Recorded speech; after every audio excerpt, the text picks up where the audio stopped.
Hi everyone, my name is Kate Motaung from 5minutefriday.com, and it is my pleasure and privilege to be here today with Patrice Gopo and Charity Singleton Craig. Hi ladies. Hello. Hi, Kate. Thanks so much for having us. Yeah, this is great. I'm so glad to have you. For those who are listening and watching, Patrice Gopo is the author of All the Colors We Will See, Reflections on Barriers, Brokenness, and Finding Our Way, which is a collection of essays, the topic of our discussion today. And Charity is the co-author of On Being a Writer. The light is not great, but hopefully you can see that. The subtitle is 12 Simple Habits for a Writing Life That Lasts. This has been very instrumental in my own writing life. And more recently, she's the author of The Art of the Essay, From the Ordinary Life to Extraordinary Words. So I invited Patrice and Charity to discuss today the topic of essay writing, since both of them are essayists. But first, I wondered if you guys could just take a moment and introduce yourselves a bit more. Shall we start with you, Charity? Sure. So as Kate said, I'm Charity Singleton Craig. I live in central Indiana and have been writing for, well, a couple of decades or more, probably more. More recently, in the last 5 or so years, I've been a freelance writer full-time. I've also done some editing and coaching, and I do some corporate communications, some writing for companies and organizations. I've been writing essays probably for much longer than I realized. And I think Kate will probably ask questions related to how I came to the essay form later, but essays were something that sort of surprised me when I first learned more about the form and understood sort of the intricacies and the beauty of the form. So I'm glad to be talking about essays today. Yes, me too. And Patrice, you're doing a lot of nodding over there. Can you? Yeah, absolutely. Yeah, I mean, I feel like I resonate with this idea that you may have been writing essays longer than you realized, or just that connection. And I find that when I teach classes about writing essays, that's a common thing that comes up too, is this idea that, finding the form and not quite realizing it existed out there. So anyways, I just felt like I resonated with those things. But before I continue, let me just introduce myself. So I am Patrice Gopo, and I have been writing for it's 10 years now. I wrote my very first piece a couple weeks after my first child was born, and she just turned 10 years old a couple weeks ago. So I feel like I'm coming up on my anniversary of writing. And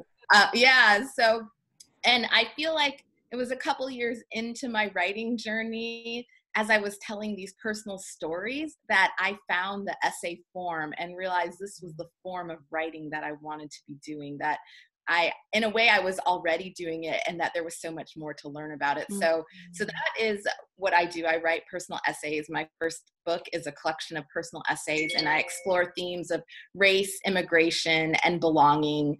And and I just am excited to share because I love writing essays. I also teach classes about writing essays, and I also from time to time will speak about some of the topics maybe more related to my book. So thinking about topics of racial identity formation and race relations, and just the impact of race in our country and in other parts of the world as well. So thanks, Kate, for having me. Yes, I'm thrilled. I've been able to sit under your teaching a couple of times, and so I feel very honored to have both of you here with me. So you both referred now to the form of essay writing, but I know for me, before I really understood it, I feel like I don't even still fully understand, to be honest, but before I started to learn a little bit more about the form of essay writing, I had a conception already in my mind about writing an essay. And I'm sure that many of you, or both of you, have bumped into many people who have felt the same way, and they have something in their mind about what it means to write an essay. But I have a feeling that the two of you are not necessarily talking about that kind of essay that many people think of. So, Patrice, well, let me start with Charity for the first question, then I'll jump over to Patrice. Charity, I know in your book, you also touch on this, what people often have misconceptions about essay writing. What are the common misconceptions that people have in comparison to the type of essay that you're referring to here? Sure. Well, a quick story. So I have 3 stepsons who know I'm a writer. They see me come back here to work every day in our back room, but they really have no idea what I'm writing. So recently I told them about my new book and they were very surprised, even though I've been working on it for 3 years. But when they read the title, The Art of the Essay, 2 of my stepsons are in high school and 1 is in college. And they said, "We need this book. We have to write essays all the time." Well, I think this book would be fantastic for someone who's writing essays in high school. Typically, people come to the essay form when I mention it and they cringe because the only experience they have with essay is the sort of 5-paragraph thesis that they wrote in high school or college. And from my own experience writing those essays, they felt very overly structured.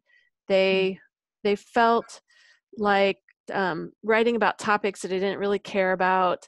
They were decidedly not first person. In fact, first person was strongly frowned upon at the time. And I think those kinds of essays feel too formulaic or rigid for a lot of people to think that they would ever enjoy one. Writing it or reading it. Exactly, absolutely. They wouldn't want to do either.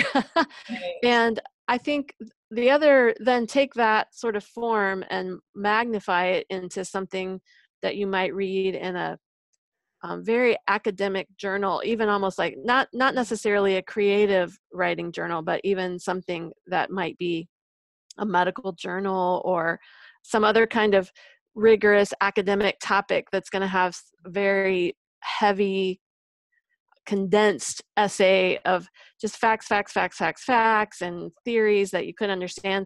So there's that kind of really deep academic intellectual essay, which I hope all of my essays are deep and could border on academic and that they're intellectual, but most of those also lack first person, and they're definitely the academic writing that a lot of people think of is really structured and has its own rules and regulations, if you will, for how to write them. And so while I think a lot of academics do write the kinds of essays I'm talking about, it's not typically the kind of essay that people think of. They're thinking of something rigid and boring, I think, in a word.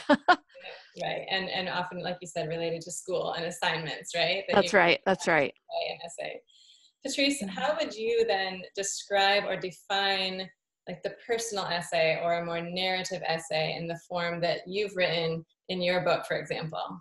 Yeah, absolutely. So I think one of the things I often share when I teach classes about writing essays is how the verb form of essay means to try. And so that's the thing that I'm often thinking when I'm writing an essay, is that this is an attempt on the part of the narrator to try and understand something about themselves or something about the broader world, or maybe something from the past that they didn't understand before. So, and I think it's really important that this is an attempt, because it doesn't necessarily mean that there's resolution and that we find the solution or that we find the answer. But I think that is what kind of, for me, grounds the concept of this personal essay, is that we're sharing some sort of personal story where we're attempting to try and understand something about that or something about ourselves. And so I think what becomes important for me in the personal essay are the questions that get raised in the writing, that there are these questions. Why did it go like that? Why my sister remember it like this and I remember it like that? Why did I feel like I was in school and now I don't, or something like that? And I don't think it's necessarily always that these questions are so straightforward and, you know, just right there like a thesis statement or anything like that. But I do feel like there are some sort of questioning that is underlying the whole the essay. And I think one of the other characteristics that I think very strongly shows up in the personal essay is the rumination. So you see the narrator thinking on the page, trying to understand maybe the scene that they just unfolded before you in the words. And now they are ruminating, they're reflecting, they're thinking through this now, and that we as the reader have an opportunity to witness that. And so in a way, it invites the reader to potentially understand something deeper about themselves that they didn't necessarily know before, maybe something deeper about the world around them. So I think that's, for me, what I feel very strongly happens in a personal essay, that it's more than just an anecdote. I like to say that we're elevating anecdotes to have meaning, that we're infusing meaning within the anecdote that we might be telling. Sure. Can I add something to that? Because I think that's so beautiful. I love that rumination. That word rumination, I think, is wonderful. I like that word too. But then also that we're elevating anecdote to something that the world can sort of relate to. When I first discovered that I'm an essayist, and I write about it in the book, it was at a conference, and I went to this session. It was called the Magpie Forum. And I love thinking of essays as a magpie form, because magpies, the birds, are kind of known for pecking around and stealing little bits and treasures and baubles and including them in their nests, or just sort of collecting them. And I think that one of the speakers at that workshop, his name, it's just going to escape me. I'll tell you in just a minute. My nervous brain all of a sudden got nervous about his name. I can find it for you. I remember. But he uses words about essays he calls them tangential and associative. And I think even at some point he talks about the rumination, so that it's not, it's our own lives sort of exposed to little relics and little bits that we've collected along the way that kind of unpack them. So it's not just the anecdote that you were talking about. It's exposing ourselves to the world, and not just saying, here world, here I am, but saying, here's self, here's the world, and what do I think about that, or how can I arrive at a different conclusion because I've interacted with the world, ruminated on my life, but also ruminated on these little bits of culture or literature or even current events or whatever that actually sort of pair up or combine to create something new. Yeah, that's helpful. I'm even gonna skip ahead in the questions that I had prepared to guide us, because Patrice, you and I have talked a bit, and you've shared with me in the past about some of your process of developing an essay, and how I know you often go for walks in the mornings, and when Charity was just sharing, kind of taking pieces from life that might not necessarily be a linear story, whereas I have written memoir in the past, and so my memoir is more usually, on this day, this happened. And I know you include some of those scenes in your book, but I've also heard you mention in the past that you compile essays over a long period of time, and you often find that different pieces of your life might show up and incorporate themselves in ways that you might not have pre-planned or expected. Could you share a little bit with us about even your process of what that looks like for you when you suddenly discover, I think I've started writing a new essay, or I think I'm, about to begin something, and how that sort of unfolds in your own mind, and then how it ends up on the screen or on paper? Yeah, absolutely. I can. First, I did want to say that the person, Scott Russell Sanders, that was the name of, which I love that section where you were writing about that in the book. But yeah, so for me, one of the things that I feel really strongly about with writing essays, writing personal essays, is there's such value in connections between things that are seemingly disconnected.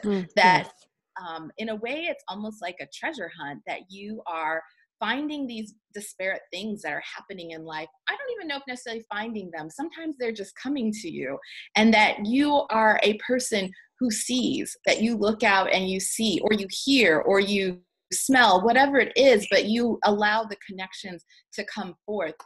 The moment, I was walking down the street yesterday, and so I take these walks like you mentioned already, Kate, and I saw this, a cube of potato. It was like a potato cube, grass, and I walked past it, and I thought, well, now that's one of the most interesting things all day. And I kind of started thinking, how would that end up there? And, but in a way, I think that's just a moment. Now, I didn't have time to do this yesterday, but I might have jotted it down in my journal as an image to hold, because at this point, I don't really have anything that I feel like I want to do with this. But I could see it coming full circle at another point where I don't know, a memory comes back to me, and I feel like they start to be connected. And I think the thing here for me with my process is I think it can vary. Sometimes you just are taking note of what's happening, and before you know it, you feel like, oh, there's something here that I would like to say. But sometimes I feel like there's actually a story that you are trying to somehow tell,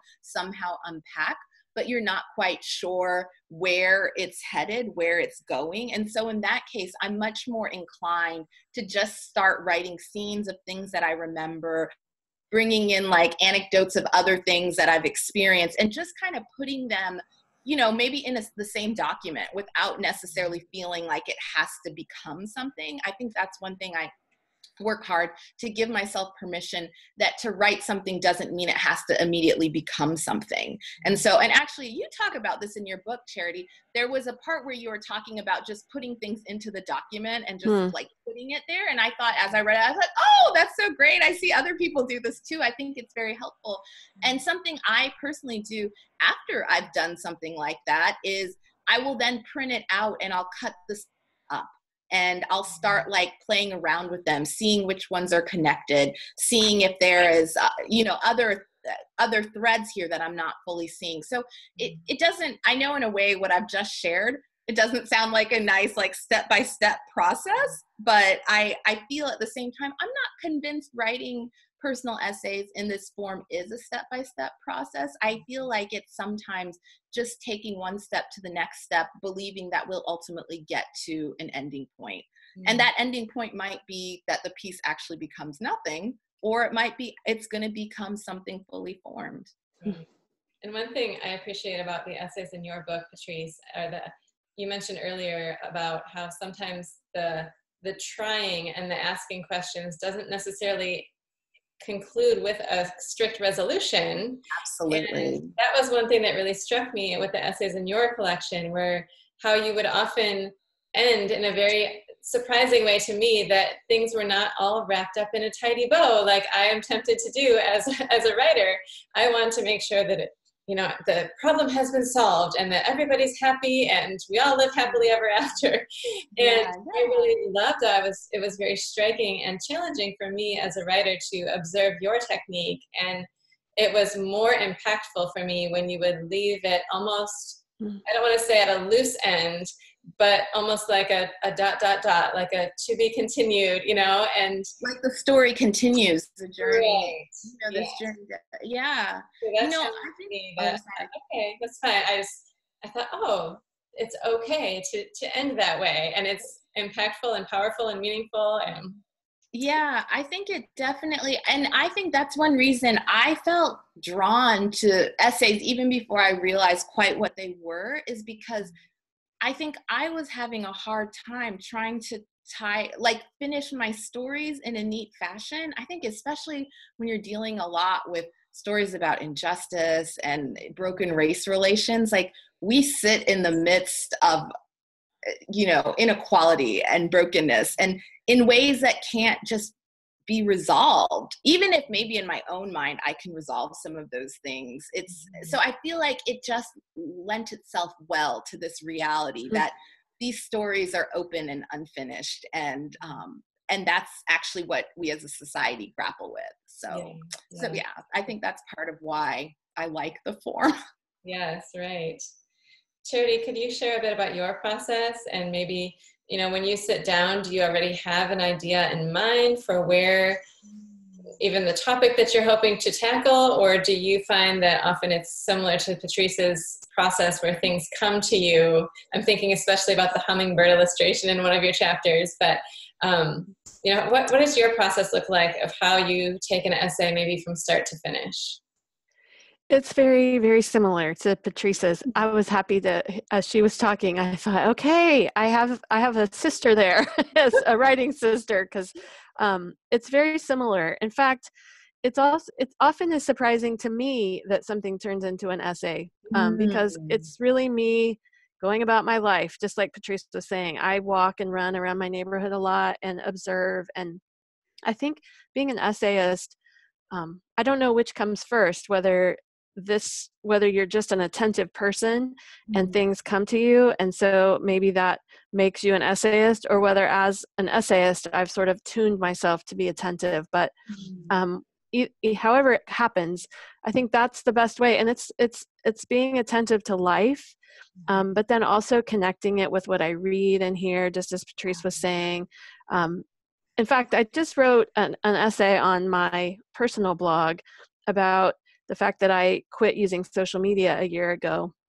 And I had been trying to figure out a way to write about technology in a more artistic way, because I didn't just want to explain sort of the details of what my current relationship with technology looks like. And so a week or two ago, I was listening to a podcast with an acoustic, let me think of her, I think she called herself an acoustic biologist who studies whales and elephants. And she started talking about different ways that elephants communicate with sound, with their sort of howls or groans, or I forget the exact word of roars, or whatever their sound is called. Yeah. And so she was talking about elephants, and she referenced another article from the New York Times magazine that was published years ago. And so I started sort of following the rabbit trail. I had nothing to do with my social media article at the time. I just was so fascinated, particularly by one phrase one little vignette that she mentioned, in that elephants tend to listen well, and they can hear things. They stop, they're quiet for a period of time, and they listen. And so anyway, I just sort of followed the trail. And there was another book that I had read last spring called Digital Minimalism. I found some interesting points from there that I wanted to write about. So it all kind of came together sort of strangely, that I used my own experiences. I talked about elephants, and especially elephants who were in captivity, or elephants that have had human encounters that turned out to be bad for the humans and ultimately bad for the elephants. And then wrote from Cal Newport's book, Digital Minimalism. And I think the essay turned out great. It better communicated what I wanted to communicate, and the questions that I still have, as Patrice has mentioned, the questions. So and what that practically looks like is as I'm hearing something, I, like Patrice said, might jot something down. But I don't like blank pages when I sit down to write. So I very rarely sit down to a blank page. I usually start by typing out a quote of something that I've heard, or I'll type out just a brief sort of anecdote or vignette from my life. I'll just start gathering the pieces, really, is what I do. And then when I sit down, I can I don't usually physically rearrange them with paper and scissors, although I have, but I usually just start kind of moving things around on the screen. But as a result, my writing process isn't just when I sit down to write. Like, I've usually been writing for weeks or days, depending on the topic or the assignment or whatever. I've been writing for a very long time before I ever sit down to write. My brain is starting to put the pieces together too. So really, even if literally there is a blank page, it's not blank because my mind has been filling it up already. Sure. Yeah. I'm curious. I love that. Oh, go ahead, Patrice. No, I was just going to say, I love that, Charity. Thank you so much. It's really interesting hearing. And I loved what you said about kind of hearing something and following the research with it, and wanting to, know more without necessarily knowing why it was that you needed all the research and stuff like that. Because I think we fill our minds with these things that maybe it became perfect for that essay, but who knows, maybe it would circle back at another point that you kind of like, oh, I remember hearing this thing one time. And it just kind of seems the perfect piece of connection between what we're doing. And I think the other thing is, I think sometimes when we tell these stories, we write these essays, there's like a way, how do we connect this to the broader world? That's the thing I sometimes think, beyond just my own personal experiences. How do I out as well to the broader world? So I love that, how you brought research in to do that too. Well, and I think that I've beat myself up over the years that I don't really always have a really good collection system for these little bits and pieces of things. I try, I type them up, I try to have them in a place where I can search for them later. Mm-hmm. But I find that it's not so much the writing it down so later I can search for it, or researching it so that later I'll have the information. It's almost as if the thinking about it and the researching it seals it into my head so that later it'll be available to me, with whether I have a physical way of searching for it or not. That, like you said, memory, I think, plays a really big role in how essays are kind of evolving and adapting in our minds. And I think there's a lot of serendipity or providence to it all too. I think we stumble on things and it seems so coincidental and yet so perfect.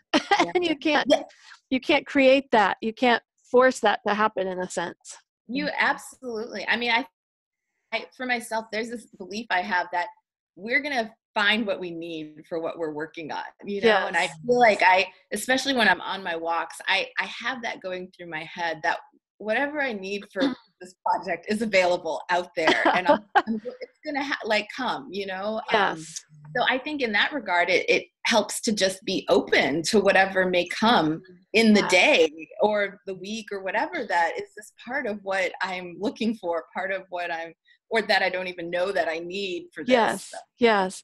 Open and curious. I think open to receive what comes, and then curious to sort of track it down.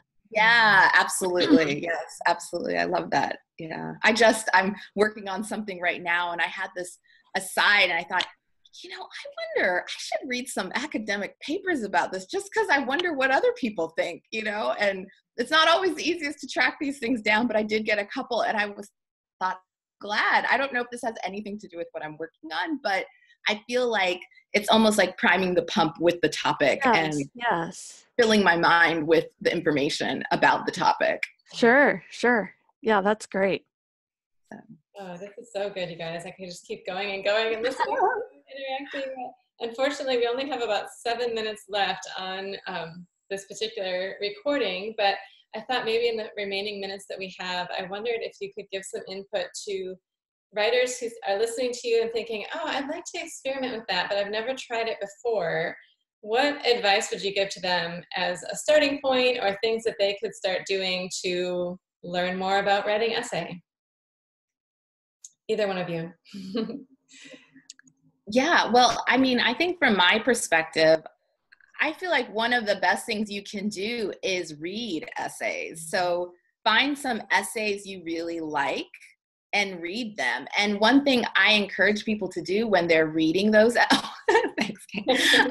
When they're reading those essays is to try and understand what people have done within the essay. So don't just read it. I mean, certainly read it, but I often will take kind of pens into my essay, and I'll circle the places where people are using scenes, and people might have rumination, or that musing, the reflection, scene, or places where people have summary. And I try and unpack this so I can see what's actually happening here and why it might be that I am enjoying this essay. So I think that's on one hand, the reading, but I also feel like one can get so caught up that I have to read and learn everything before I just start and try something. So I think a great way to do that is then to, take a scene that you remember, some sort of, memory of some sort, and just write that particular scene, and then start ruminating on what does this mean. And I think